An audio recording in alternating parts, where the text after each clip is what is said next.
Awak senjata self-propelled 152 mm 2S5 Yanchin S dari Distrik Militer Pusat Angkatan Bersenjata Rusia menghancurkan pendukung nasionalis ke arah Krasnolimansky. Rekamannya ramai beredar di media sosial Telegram pada Kamis 11 Mei 2023. Dalam rekaman tersebut menunjukkan ganasnya serangan Rusia ke arah target. Strategi perang dipikirkan dengan sangat matang oleh tentara Rusia.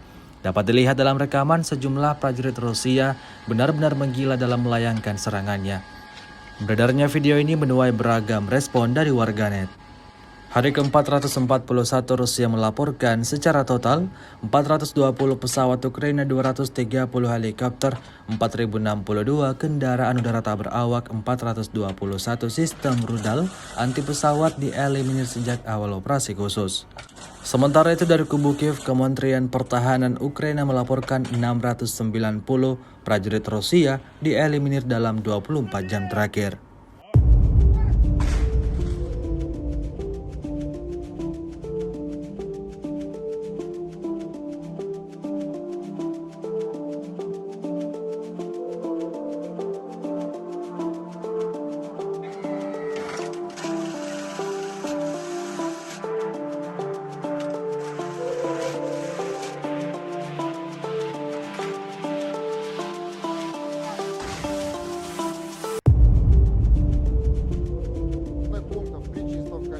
Донецкой Народной Республики.